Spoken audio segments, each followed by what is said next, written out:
दोस्तों, ईरान के अंदर से जो पर्सनली डोनाल्ड ट्रंप को धमकियों का जो सिलसिला है वो बंद होने का नाम नहीं ले रहा। और ये सारा का सारा, मुझे ऐसा लगता है, ये मेरा एक अनुमान है, मेरा एक एनालिसिस है कि सारा का सारा प्रायोजित है। यानी कि सरकार जो है ईरान की, या फिर आप ये कह लीजिए कि Islamic revolutionary guard corps, which is pretty much the most powerful structure, the organisation in Iran today, वो ये कर रही है, ऐसा मुझे लगता है। जैसे फॉर एग्जाम्पल सेनेटर लिंजी ग्राहम की डेथ हो गई तो उसके बाद डोनाल्ड ट्रंप को धमकी, अल्यूडिंग इनडायरेक्टली, एक बात बोलना, डायरेक्टली नहीं indirectly, that Donald Trump is next. जैसे यहां पे लिख रखा है कि who is the next, any एक्स्ट, टी को बड़ा कर दिया, डी और टी को, कि यानी Donald Trump, who is the next target और हु इज नेक्स्ट करके ये सब बात है। अच्छा, इसके अलावा कुछ दिन पहले आप अपने स्क्रीन पे देख सकते हैं, डोनाल्ड ट्रंप को एक ताबूत में दिखाया, कॉफिन में दिखाया। उसके अलावा वी विल किल ट्रंप के पोस्टर्स, ये सारी की सारी चीजें हुई हैं वहां पे तेहरान में। और ये मुझे ऐसा लगता है कि this is showing weakness of the regime. ये जो ईरान की रेजिम है ये उसकी वीकनेस दिखाती है। अच्छा, अब दोस्तों ये तो धमकियां हैं। वहां पे इस्लामिक रेसिस्टेंस ऑफ इराक, एक ईरान सपोर्टेड ग्रुप है, जैसे कि कतैब हजबुल्ला है और ये इस्लामिक रेसिस्टेंस ऑफ इराक है। ये सब सारे ग्रुप्स हैं which are Iran funded, Iran supported, Iran supplied, Iran motivated, Iran indoctrinated, आप जो मन चाहे कह लें। उन्होंने डोनाल्ड ट्रंप के ऊपर हेड मनी लगाई है। डोनाल्ड ट्रंप चाहिए और $10 मिलियन उन्होंने बोला है कि $10 मिलियन, ये उन्होंने बात करी है।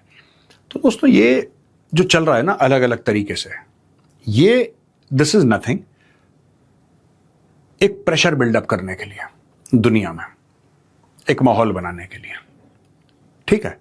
क्योंकि ये वही ईरान है जो कि चाहे उसमें दो धड़े हों, और ये मैं लगातार कहता चला आ रहा हूं कि दो धड़ों के बीच लड़ाई चल रही है, दो धड़ों के बीच लड़ाई चल रही है, ये मैं कहता चला आया हूं और आज भी कहूंगा। लेकिन फिर भी कहीं ना कहीं तो इनकी बातचीत है, पावर स्ट्रगल चल रहा है, लेकिन कहीं ना कहीं तो बातचीत है।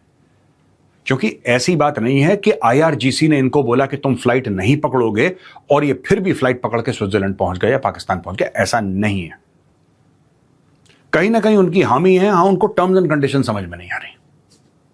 इस्लामिक रेवोल्यूशनरी गार्ड कोर को टर्म्स एंड कंडीशन समझ में नहीं आ रही, इसलिए वो लोग कह रहे हैं कि साहब ये तो आप, ये गलत है, हम आपसे डिसएग्री करते हैं, ये तो बहुत ये। जबकि टर्म्स एंड कंडीशंस जो डोनाल्ड ट्रंप ने भी साइन करी थी, those were absolutely in favour of Iran. America के फेवर की तो एक बात नहीं थी, उसमें हर चीज लिखी थी, एवरीथिंग वाज रिटन देयर। फिर भी IRGC ने झगड़ा शुरू करा। झगड़ा शुरू करा कैसे?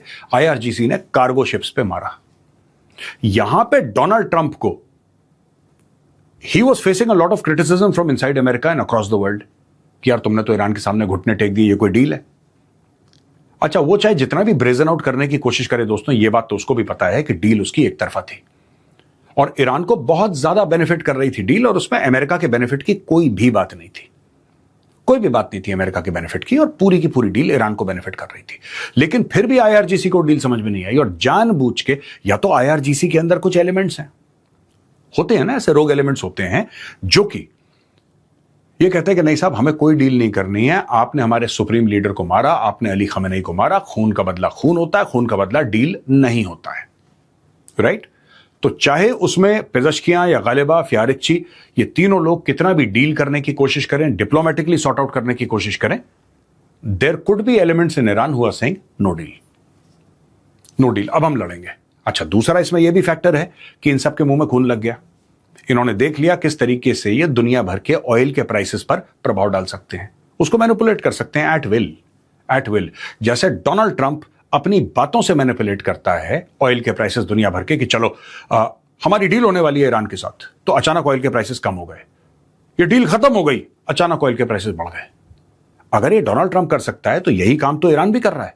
जब ईरान का मन चाहे, जब भी ईरान का मन चाहे, ईरान बोलता है एक मिसाइल मारी, हॉर्मुज बंद, फिर बोला चलो चलो आप जा सकते हो, हॉर्मुज खुल गया। जो ट्रूथ सोशल के पोस्ट से डोनाल्ड ट्रंप कर रहा है, वही ड्रोन और क्रूज मिसाइल के साथ इस्लामिक रेवोल्यूशनरी गार्ड कोर कर रहे हैं।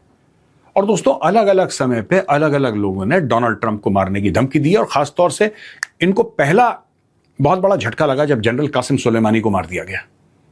उसको बगदाद के एयरपोर्ट के सामने मार दिया था अमेरिकन ने, और उस समय कासिम सुलेमानी का जो जिसने अप्रूवल दिया था कि हाँ मार दो इसको, कुछ फोर्स का हेड था, वो part of IRGC, very very senior and respected, मतलब कई लोग जो हैं उस फितरत के, उस सोच के, वो उसको हीरो मानते थे अपना। हेलफायर मिसाइल मारी, गुड नाइट हो गया उसका, वहां पे खत्म हो गया कासिम सुलेमानी। और तब से कासिम सुलेमानी के बदले की फिराक में ये सब लोग घूम रहे हैं कि नहीं भाई हम तो बदला लेंगे, कासिम सुलेमानी का बदला लेंगे, उसको मार दिया, हमारे लीडर को मार दिया, अब हम नहीं छोड़ते, हमारे जर्नल को मार दिया, अब हम नहीं छोड़ते।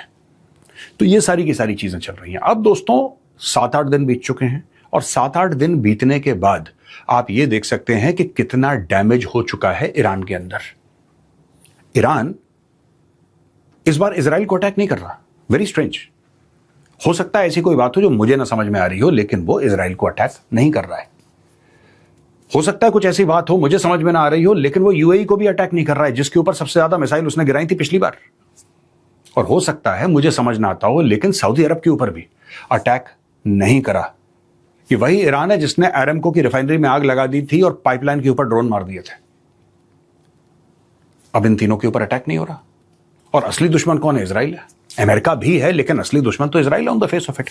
इजराइल, जबकि इजराइल ने अपने ऑपरेशंस बंद नहीं करे लेबनान के अंदर, और इजरायली सेना आज की तारीख में भी साउथ लेबनान के अंदर घुसी पड़ी है वहां पे, लेकिन कोई नाम नहीं ले रहा। चुपचाप किसी ने एक आधा नाम ले लिया कि यार वहां से सेना नहीं निकली, इनकी फौज नहीं निकली, ऐसी कोई दुनिया भर की चीजें। लेकिन क्या इन्होंने एक मिसाइल मारी इजराइल के ऊपर? अभी तक तो नहीं मारी, अभी तक एक मिसाइल नहीं मारी है। ऐसा क्यों है? और आखिरी बात, जो ये अमेरिका कर रहा है दोस्तों, ये बात मैंने कल के द चाणक्य डायलॉग्स में भी समझाई थी, तो लोगों के कमेंट्स आए, तो मैंने बोला कि कमेंट्स में आपको एक बार फिर समझा देता हूं। लोगों ने बोला कि अच्छा इंटरेस्टिंग एंगल है, हम समझना चाहते हैं।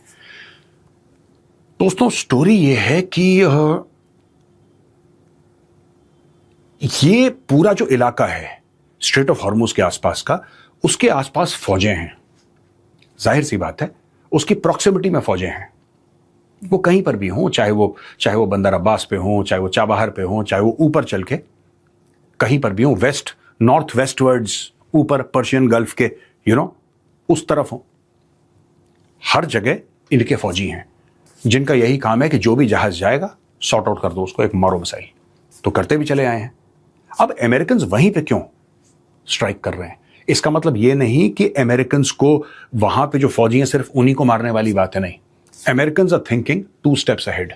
पीछे जो ब्रिजेस इन्होंने टारगेट करे हैं, वो ब्रिजेस कौन से हैं? हां, उनसे सिविलियंस आते हैं, पक्की बात है, लेकिन वहां से फौजी गाड़ियां भी आती हैं, पूरा रसद है, पूरा सामान है, असला, बारूद, हथियार, ड्रोन, मिसाइल, ये सब कहीं ना कहीं से तो आते हैं ना। कहीं ना कहीं इनके अंडरग्राउंड की ये फैक्ट्री बनी है या स्टोरेज फैसिलिटी है, वहां से निकाल के ट्रकों में डाल के आपको फौजियों को तो देने पड़ेंगे, तब जाके वो फायर करेंगे।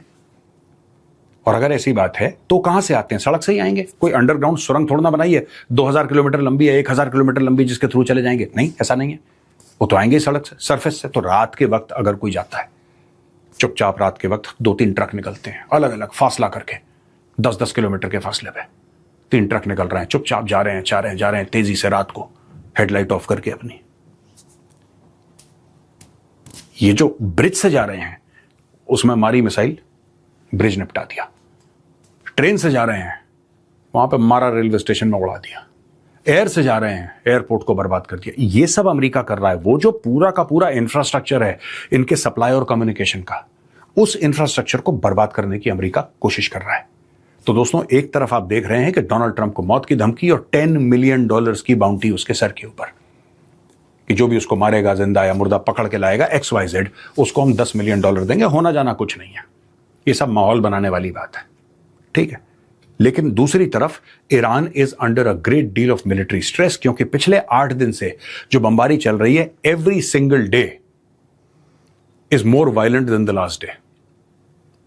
जो कल करने वाले हैं वो आज से ज्यादा करेंगे, और जो परसों करने वाले हैं वो कल से ज्यादा होगा।